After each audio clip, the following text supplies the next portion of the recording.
All right, folks, welcome to the Monsters, Madness, and Magic podcast.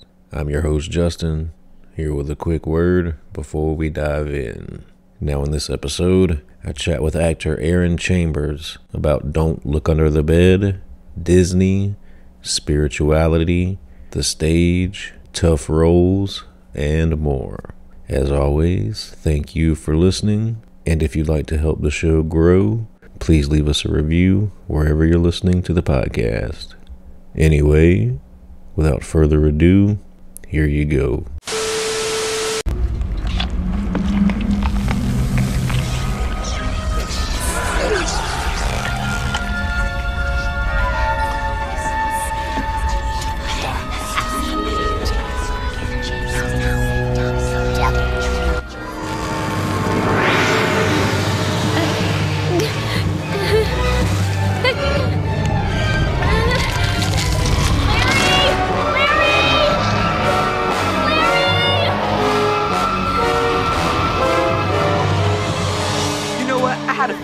Following me, especially when you started yanking my cord.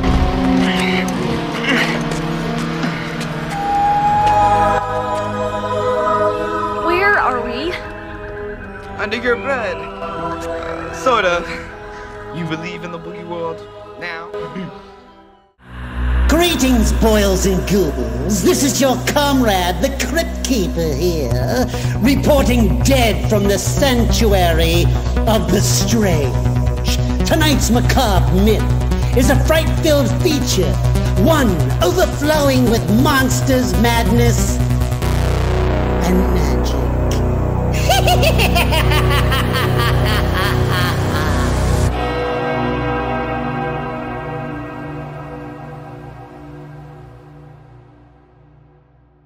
Take us back in time. You're a youngster. Are you a book reader, fort builder, troublemaker, or all of the above? Oh, I think I'd have to say I was all of the above. Did you have a genre that you leaned towards when you read? You know, I think the only fantasy that I got into as a kid was Madeline Ingles' A Wrinkle in Time. But to be honest, I can't even quite remember the book. I just remember really liking it. I want to say, like, the books that I read as a kid were very much geared towards young girls. Like, I was really into Little House on the Prairie books because I watched the show, too, with my family because It was a show my parents grew up on. And then I was also really into Anne of Green Gables, Anne of Avonlea, all of those books. And, of course, Beverly Clearlys. So that's what I remember reading the most. I don't think I started reading fantasy until I was a little bit older. I think troublemaking in terms of, like, I wasn't intentionally trying to, like, destroy property, but I did, like, unbeknownst to myself, while I was having fun with friends and my sisters, Gotcha. Oh, I trampled on this person's flowers. Oops, I'm sorry. Like, things like that, I wasn't intentionally, like, leaving my house on my bike going, I'm gonna mess someone up real bad, What about your parents? Were they involved in the business at all? No. I grew up in Portland, Oregon. My dad was a CPA and my mom was a stay-at-home mom, but was also an interior designer. So they really had no connections to the industry at all. I actually lived in two different suburbs of Portland. So I was born and started out my life in Beaverton, which is a suburb of Portland. And then when I was about 11, we moved to Lake Oswego, which is just another suburb of Portland. So when it comes to music that you grew up on, what records were spinning around the house? Did you play any instruments? Yeah, I did, actually. I grew up playing the piano. I tried the violin, but it was not for me. I did not like it, but I did play the piano for a long time. I want to say I started playing piano when I was maybe 5 or 6 until I was I still play, but I think I stopped taking lessons when I was around 15. Well, as a little kid, you're kind of just at the mercy of your parents and what your parents play. Yeah. I have memories of my dad playing Karen Carpenter, Helen Reddy. Oh, there was another gal that was big back then that I can't think of. And I remember actually my dad taking me and my sister to a Helen Reddy concert. If you don't know who she is, she was Nora in A Pete's Dragon. A great voice. And I had this memory, I want to say I was like 5 or 6, of going to this outdoor concert with my dad and my sister and thinking, like, this is so cool. This is what adults do. They go and have fun and listen to music and hang out together. This is really fun. But as I got older, like, I still have memories of, like, walking to, was it Tower Records? There was some kind of like music store in my town. I can't remember the exact name, but I want to say it was Tower Records, and buying a single of Roxette, a single of Red Hot Chili Peppers, discovering the Beatles for the first time, and then having that kind of just evolve into like other music that I listened to as a teenager, an angsty teenager. What about when you think back to formative films and TV shows that you grew up on? What's the first ones that come to mind? I have such great memories of watching Pee-wee's Big Adventure with my sisters. We love that movie so much. We watched it over and over again. I want to say I have a lot of it memorized. And at one point, we even put on the play version of Pee-wee's Big Adventure. We loved it so much. But we also love Star Wars. I'm trying to think of some other movies that we loved that we watched growing up together. Oh, The Burbs. I don't know why, but we watched The Burbs so much. We loved that movie with Tom Hanks and Carrie Fisher.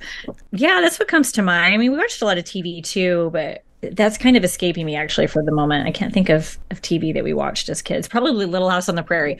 Oh yeah, you did mention that. That's a good one. But my mom called it Little House on the Poopy. And I was like, why do you call it that? She's like, because it sounds funny. And so we watched Little House on the Poopy. What about the first movie you saw in theaters? Do you remember that? Oh, yes, I do. Well, I could have maybe seen something before this, but because I can't imagine that my first movie in the theater was when I was 10. But the first movie that I remember seeing in the theater that left a huge impact on me was The Little Mermaid. I think I was 9, almost 10, because that came out in 89 and I was born in 79. So I had to have been 9, almost 10 when I saw that. And I was just like, wow, I loved it. That's a good one. This is something I like to ask everyone now. What scared you as a kid? This might explain why I still have a fear of birds, but I remember my mom showing us Alfred Hitchcock's The Birds when I was probably too young to watch that movie. So, just a group of birds kind of terrified me a lot and still continues to. But when you say like things that scare me, things from movies or just things in general? In general, just as a kid, monster under the bed or in the closet or dark. Monster under the bed for sure. Like as a kid, I would stand like maybe a foot or so away from my bed and then do like a deep dive into it so that just in case I was standing really close to the bottom of it, like someone couldn't grab my ankles and pull me under. Same with getting out of the bed too. I would make sure I had a big far step away from my bed getting out of it. You can't hang your feet out from under the covers either. No.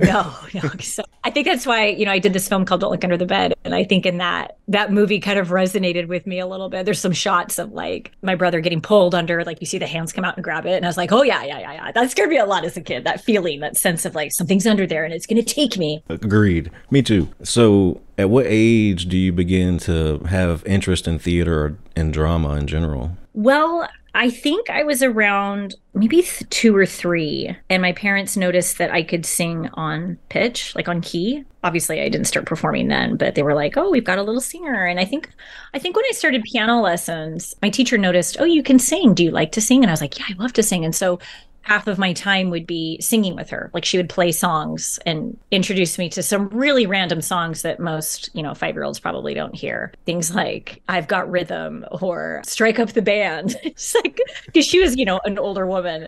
She kind of introducing me to singing and performing. And I want to say what really got me into it was in 2nd grade, I ended up trying out for the local high schools, The King and I. And I got cast as like a royal child in that show. And I loved it. I loved being on stage. I loved performing and singing. And then after that, I just kind of continued to audition for more and more things. I ended up singing the national anthem at the Blazer Games growing up. Wow. I think I did that 4 times. And so I just, like a lot of my youth, while I still had like a very carefree, fun childhood, like I remember riding my bike around my neighborhood all the time, but I was also performing at the same time. Like I think it was a decent balance of pursuing things I loved and then also just being a kid and having fun. I did theater all through high school, and then I ended up getting my BFA in acting in college. And so I obviously did plays in college. So when I was in college, I ended up auditioning for this Disney Channel movie called Don't Look Under the Bed. And when I auditioned for it, I auditioned for a small role in it. I auditioned to play like a supporting character, the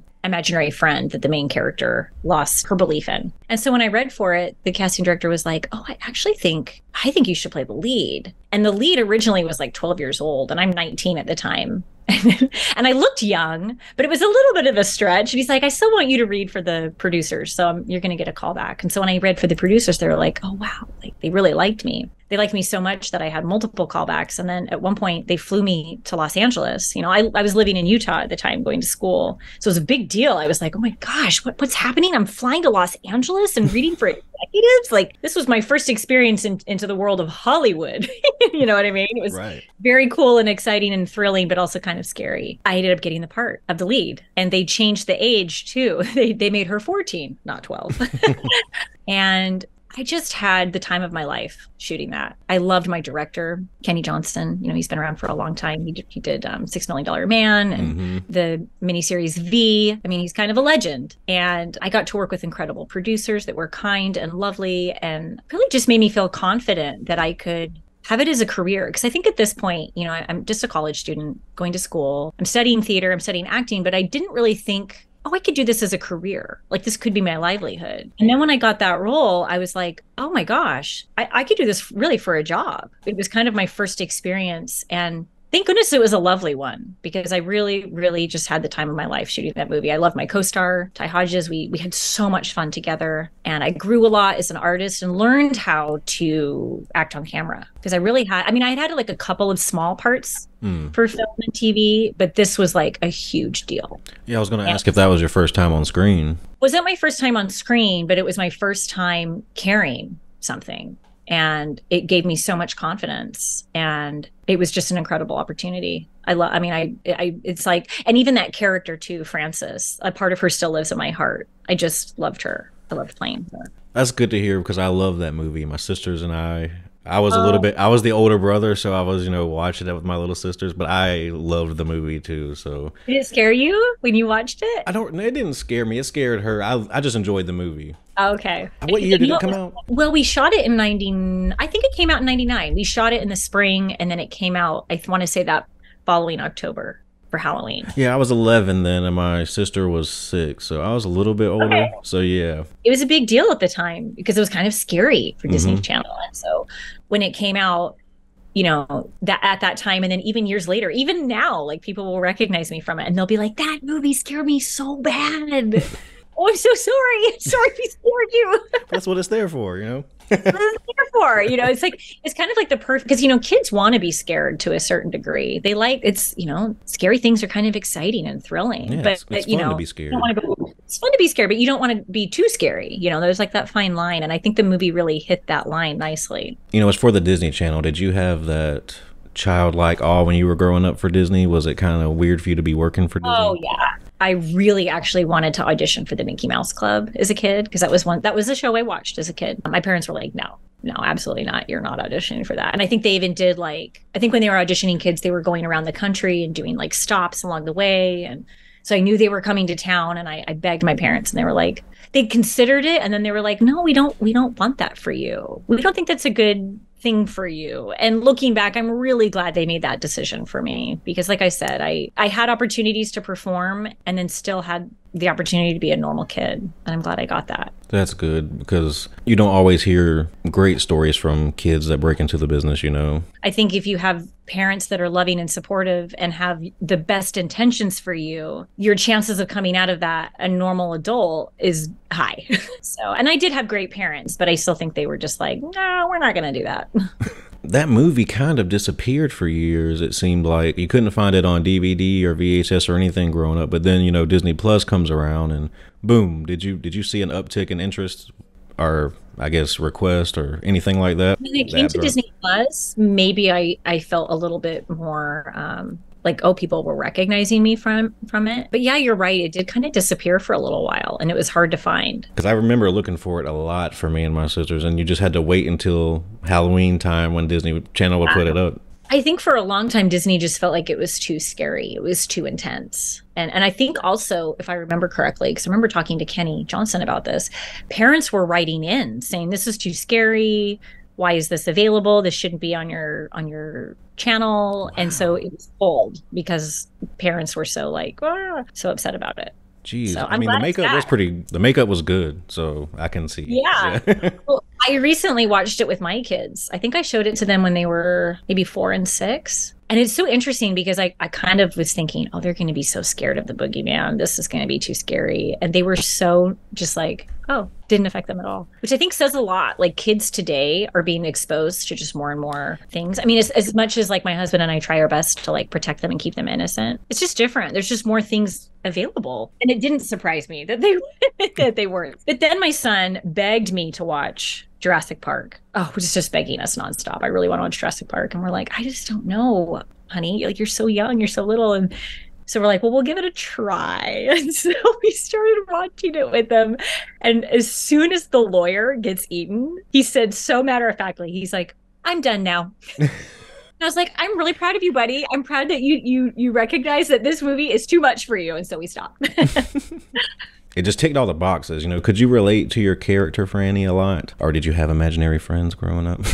I did not have imaginary friends. And that might just be because I was the oldest of 4 girls. And so there was always someone around to play with. The sister underneath me and I were really close growing up. So I didn't have imaginary friends. But I think I related to her in a way, you know, all teenagers go through this experience with their parents where they just feel at odds with their parents. And she's at odds with her parents the whole movie. They don't believe her. They keep like gaslighting her, you know? Yeah. And so I related to that, feeling stuck, feeling like here I am experiencing something and no one seems to be on my side. No one seems to see my point of view. And that hit a nerve for me. And I felt like that was a way that that me, Erin, was able to connect with Frances. So I don't watch soaps myself, but I'm just interested in their shooting and schedule style. You know, it just fascinates me. You did a lot of episodes of General Hospital. Would you say that recording and working on a soap is more akin to the stage than your typical television job? Oh, yeah, that's a great way to describe it. I mean, soap operas are so different from normal episodic TV because you shoot multiple episodes a week. The most I shot in one week might have been 5, maybe 7. I can't remember. And you're getting all of your dialogue the night before. And it's just more dialogue than I've ever had on a television show. Like, and for me, I don't know why they did this to my character, but you know, I had a wonderful experience on General Hospital. I really loved it. I played an Irish gal who was Lucky Spencer's wife from Ireland. They met in Ireland and then he brought her back to Port Charles. And so, you know, I'm doing an Irish accent the whole time I'm on the show, which, you know, it's that can become exhausting to always kind of be in that mindset of like, oh, I've got to, you know, keep the accent going. And then on top of it, I would have like pages and pages of monologues too. So it just felt like a workout. I was exhausted at the end of every shoot day, even though my shooting days were shorter than the normal episodic. You know, normal episodics, you know, like say an episode of, I'm trying to think what was the last one I did. Like I just did Bosch Legacy. Those kinds of shows, you'll be on set for at least 12 hours. You know, like your call time is like 7 a.m. and sometimes you get wrapped around 7, but sometimes you'll stay until 10. You know, it's just a very long shoot day. Whereas with General Hospital, I want to say my call times were around 7 and I was done by 3, 5 at the very latest. So it was really nice kind of knowing I'm not going to be here late into the night. That wasn't how we shot. It was very fast. You know, you get one rehearsal and one take. And unless you like royally mess up, you move on. So it was good for me because I think as an actor, I get so used to like rehearsing and trying new ways and doing new things. And, you know, I tend to kind of overanalyze and overthink things. And so it was a really good exercise for me to like do it and move on. It's very hard to do it and then move on, especially for my my personality. So it was good exercise. This is a question I like to ask all actors because I hear the term method acting thrown around a lot. And I feel like it's kind of sort of become muddled. And if you ask an actor what their method is, you're going to get a different answer each time. So, Erin, what's your method? It's a great question. My method changes.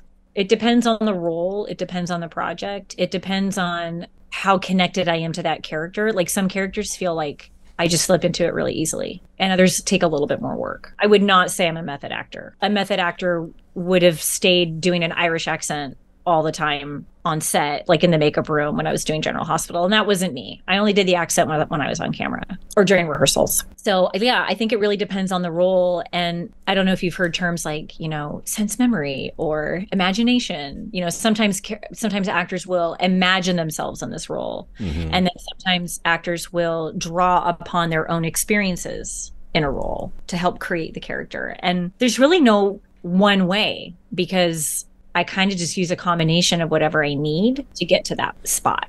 I hope that makes sense. It does, yeah. But when it comes to maybe things that won't make it on the screen, like maybe making a journal for your character or something like that, do you do anything like that? Yeah, I've done that before. Well, and sometimes, depending on the project, you'll get a lot of information about your character. And so sometimes you don't have to do as much work because you're the lead and there's a lot of backstory that's made accessible to you. And not that I'm saying you do less work, but there's more information available. When there's not as much information available, you really have to create that for yourself so that it becomes a very real character to you. And so a lot of times in auditions, I'll come up with some crazy scenarios when I only have 3 pages because I've got to make this character feel real. So it's like, what was she doing before this? How did she grow up? Did she come from a stable family or a non-stable family? Did she go to college or no? Like, you have to create a story in your own head so that when you do the character, it's believable and you can sell it. So what's the coolest prop that you've kept from a project you've worked on? Oh my gosh. Have I even kept prop? I've kept wardrobe. Oh, I got to think for a second. I don't think I've kept any prop. That makes me actually really sad. Wow. Yeah, I don't think I've ever thought to ask for a prop. I think I've asked for wardrobe and I've gotten wardrobe from projects, but not a prop. I'm like looking around my room. I'm like, is there anything in here? No. You got to get something the next time you work.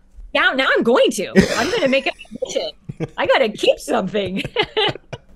So, Erin, out of all the projects you've worked on, stage, screen, whatever, what would you consider the most challenging? Is there one you lost sleep over? The most challenging. I shot a film in Oklahoma in 2010 with Mike Vogel and Taryn Manning, and it was based on a true story. And I don't know if you've heard of it. It's called Heaven's Rain. I haven't. Okay.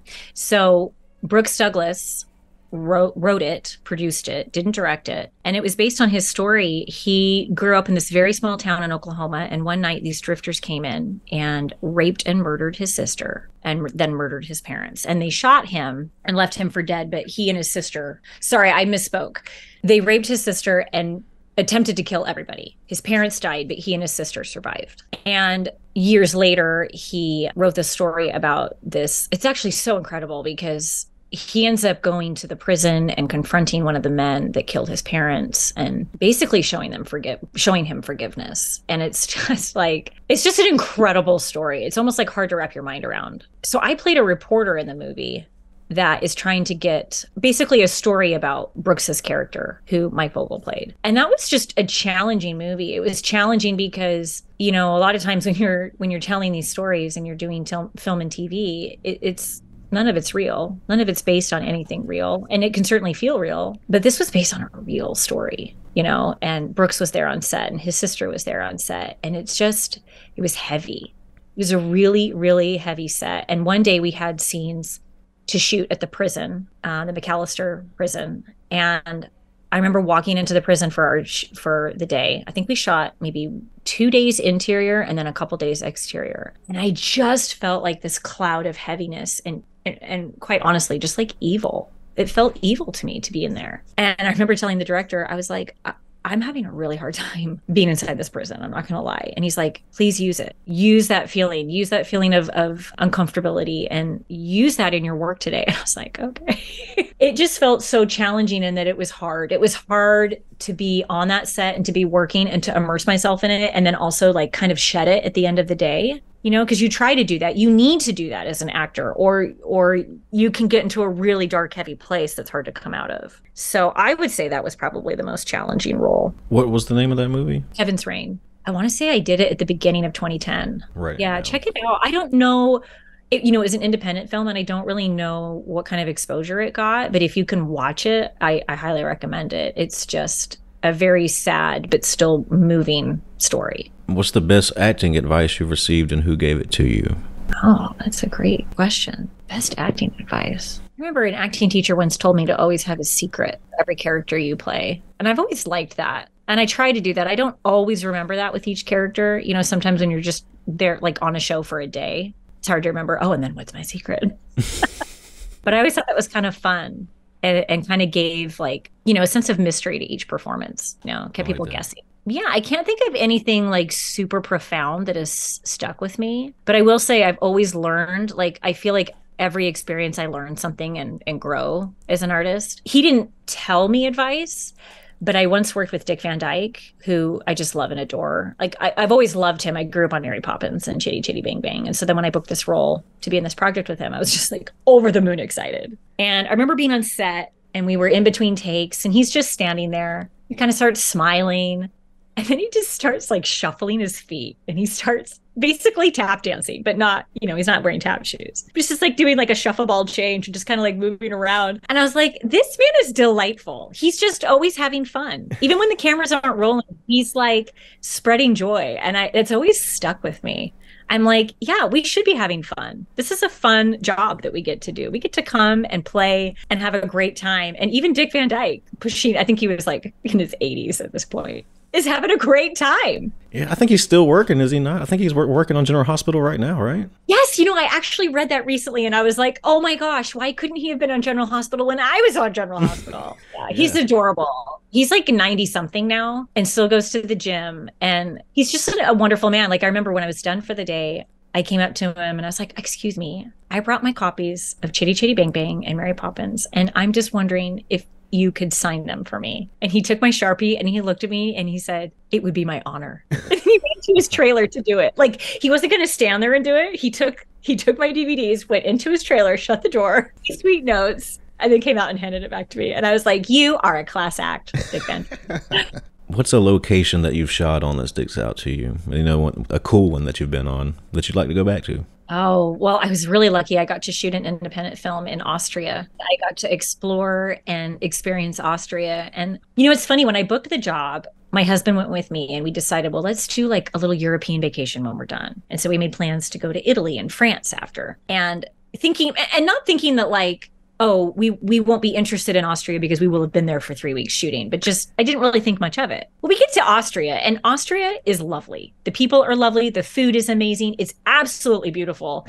And then towards the end, I was like, I didn't really get to enjoy it. I was working in it, which is still awesome. But like, I didn't really get to be a tourist. I didn't get to go on the Sound of Music tour. I didn't get to do all these things that I wanted to do because I was so busy shooting. And I think like the few off days I had, I was absolutely exhausted and couldn't really do much. And so then we left Austria and went to Italy and France. And I was like, but wait, we didn't get to experience Austria. So, I mean, we did, but just like I said, I wanted to do more there because I enjoyed it so much. And so I can't wait to go back to Austria. Are you still active on stage, by the way? I meant to ask you that earlier. I haven't done theater in a while. The last play I did was a magical experience, though. It was down at the Old Globe in San Diego. That was the summer of 2008, maybe. I did The Pleasure of His Company, which is an older, like 50s style play, and it's set in San Francisco. I got to play this young ingenue who wore beautiful dresses. And I actually got to reunite with a college friend of mine.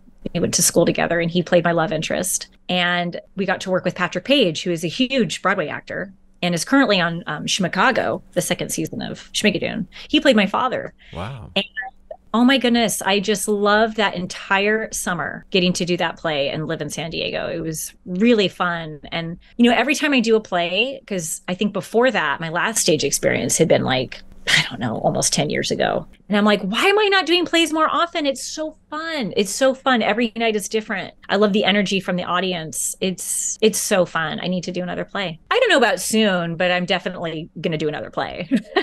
Good. Okay. I want that to happen. I did a reading actually during the pandemic for stage adaptation of Persuasion that my friend wrote for the Wayne Theater. And that was so fun. Just getting to do like a Jane Austen role and bring that story to life on a Zoom setting. Like I didn't think going into it, I was like, this is going to be weird. I'm not going to be able to connect with my fellow actors. This is all over Zoom. And then it ended up being a lovely experience because we did connect. It was a really great experience. So this is something I like to ask everyone because you never know what they're going to say. Have you ever had an experience you would consider supernatural or paranormal? Okay. When you say supernatural, like that kind of has a scary element to it for me. It doesn't have to be scary. Maybe something you can't explain. So I consider myself a spiritual person, and I lost my dad unexpectedly in 2014. And since his passing, I became very aware of hummingbirds. Like all of a sudden, hummingbirds were like all over the place. And then I read that book, Signs, and I can't remember the name the lady who wrote it, but it really stuck out with me about having signs for our loved ones that have passed on. that remind us of them, that help us feel connected to them still. And one day I was down, are you familiar with San Diego? I'm not. Okay, there's a beautiful beach called Wind & Sea Beach. I'm down at Wind & Sea Beach with my husband and my niece, and were my kids with us? I can't remember if our kids were born. They had to have been born because my son was born after I lost my dad. And I just had a moment alone to myself. And there's all these really big rocks on the beach, and they're kind of tall. And I was in a very like enclosed space, and I was walking back from the water through this like very narrow passage of like these big rocks. And all of a sudden a hummingbird comes in and like hovers right in front of my face. You know, hummingbirds, they can hover, but it's usually to get food out of those feeders. Mm-hmm. They don't hover by people. And it literally was right in front of my face. And I looked at it and it still stayed there. It's like, and then I remember saying, "Hi, Dad." And then the hummingbird flew away. Wow, that's great. I mean, I'm sure I've had more experiences like that, but that really stuck out to me. I can't explain why a hummingbird would come inside such a small enclosed space. Like birds wouldn't swoop. I mean, it just doesn't make any sense to me. How did the hummingbird get in there? I don't have the answer. But I believe that was a sign from my dad. And that's why I asked the question, because you just never know what folks believe or what has happened. Yeah. Well, Erin, it's been a pleasure talking to you. I don't have much left for you. I'm not going to keep you all evening here. Just to put a bow on everything, is there anything on the horizon for you that you can share without getting in trouble? I can't get in trouble. But I will say there are some things in the works for me that I'm really excited about. And hopefully you and everyone else will hear about them soon. Awesome. And I always say, don't get yourself in trouble, because I just got in trouble today because I released an episode yesterday. And Matthew Peretta, I don't know if you know him. He was in Robin Hood Men in Tights, done a lot of voice acting and such. I probably recognize his face. I mean, I grew up watching that movie. He was Will Scarlet, the guy with the knives. Okay. Little John sidekick. Yeah. Okay. Awesome. Was he fun to chat with? Yeah, he was great. But he's a voice actor for a prominent game that's coming out later this year, and he accidentally dropped the date, and I released the episode immediately. Got a message from the company, and they were like, "Oh my God, no, you got to take this down." But now it's all over the internet. IGN's covered it. He's in trouble. Oh. Yeah. Well, you're not in trouble. You didn't Yeah, he's in trouble. I'm not in trouble. Oh, you're delightful. You're a great interviewer. Like you can't be in trouble. Thank you. That means a lot.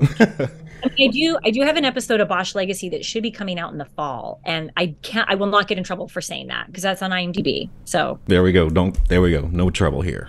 I wear a really great, awesome green power suit. I play a DDA, and that was a really fun day of shooting that. I kept joking on set. I was like, I feel like a Bosch. Well, Erin, like I said, it's been a pleasure talking to you. I don't have anything else for you. And I hope you have a great rest of your day. And my sister will freak out when she learns that I talked to you. What's your sister's name? My sister is Cheyenne, and my other sister, Jaden. They both love the movie. Well, Cheyenne and Jaden, it's nice to kind of meet you. Oh, wow. Now they're really going to freak out. And thanks for being fans. There we go. Well, thank you so much, Erin. Hopefully we'll get to chat again down the road.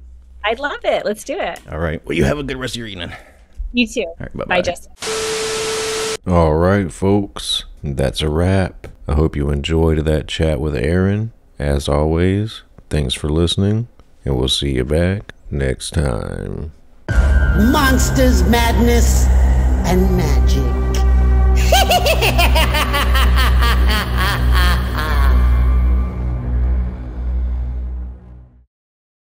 Welcome to the night. You think you know Night Demon?